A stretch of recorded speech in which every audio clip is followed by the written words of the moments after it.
Bapak Ibu guru hebat, setiap anak adalah individu yang unik. Mereka berbeda-beda latar belakang, kebutuhan belajar, bakat, dan juga minatnya. Sebagai seorang guru, kita harus memenuhi kebutuhan belajar murid, salah satunya dengan pembelajaran berdiferensiasi.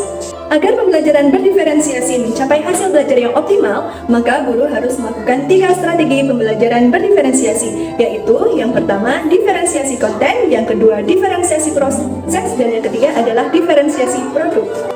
Sebelum melakukan kegiatan pembelajaran, saya melakukan asesmen diagnostik untuk mengetahui gaya belajar murid melalui lembar observasi. Hasilnya 3 anak dengan gaya belajar visual, 1 anak dengan audio, dan 2 anak dengan kinestetik. Bapak Ibu guru hebat, pembelajaran ini saya beri judul Station Rotation dalam pembelajaran diferensiasi dan kecanggihan TIK pada mapel IPAS kelas 6 pada materi organ gerak manusia. Seperti biasa, pembelajaran diawali dengan berdoa, menanyakan kabar, mengabsen siswa, dan memberikan motivasi.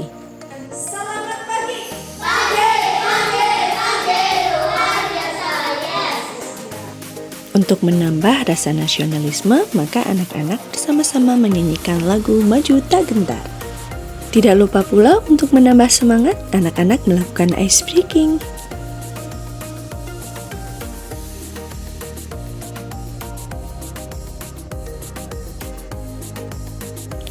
Melalui pembelajaran station rotation, peserta didik dapat belajar dengan mengunjungi beberapa stasiun. Stasiun pertama adalah stasiun visual. Di sini, peserta didik dapat belajar dengan cara melihat video dan membaca buku. Harapannya dapat memenuhi kebutuhan peserta didik dengan gaya belajar visual.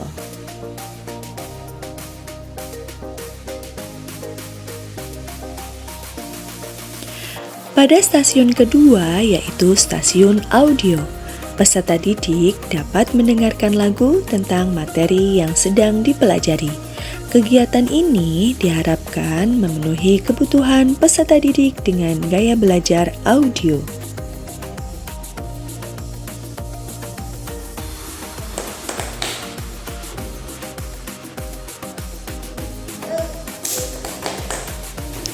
Tiba di stasiun terakhir, yaitu stasiun kinestetik. Pada stasiun ini diharapkan dapat memenuhi kebutuhan peserta didik dengan gaya belajar kinestetik. Dengan menggunakan word wall, peserta didik dapat memasangkan nama-nama tulang sesuai dengan letaknya. Gimana? Menyenangkan bukan? Bapak Ibu guru hebat, pada pembelajaran diferensiasi, ketiga stasiun tersebut merupakan pembelajaran diferensiasi konten, di mana memberikan materi kepada peserta didik melalui kesiapan, minat, dan profil belajarnya. Selanjutnya, setelah melalui 3 stasiun, peserta didik sampai pada tujuan, yaitu membuat replika tangan, di mana peserta didik dengan masa operasional konkret akan lebih jelas melihat secara langsung benda yang berbentuk abstrak.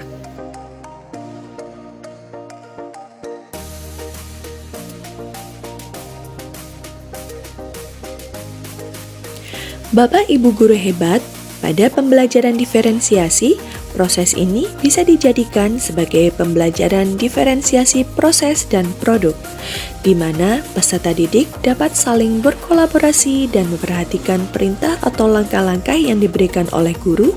Kemudian, peserta didik dapat menghasilkan sebuah produk, yaitu replika tangan.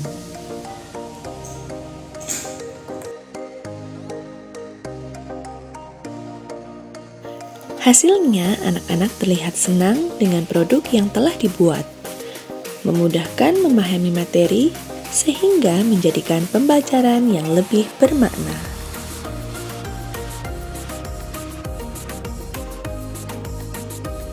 Tangannya diangkat, digerakkan coba. Iya, jadi semua. Jadi itu adalah replika tangan kalian. Jadi tanpa adanya otot, ya, yang ini misalnya, tanpa adanya otot itu tidak bisa bergerak. Tuh, kalau diam aja tidak bisa bergerak. Kegiatan pembelajaran tidak lepas dengan asesmen untuk mengukur pemahaman peserta didik.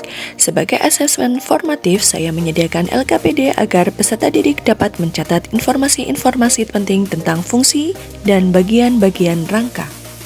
Kemudian, saya meminta salah satu peserta didik untuk maju mempresentasikan hasil pengerjaan LKPD.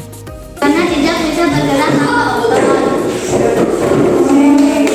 Kemudian pada asesmen sumatif, guru akan mengukur sejauh mana peserta didik mencapai tujuan pembelajaran.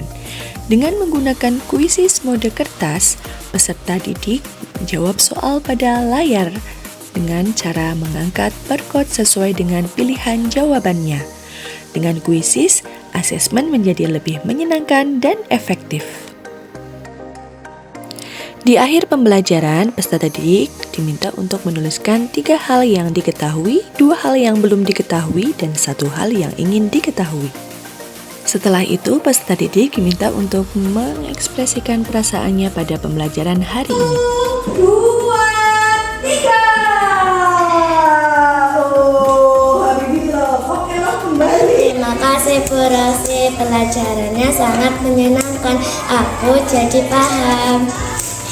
Setelah melakukan pembelajaran ini, perasaan saya bahagia karena saya melihat motivasi, antusias, dan keceriaan para peserta didik dalam melakukan pembelajaran.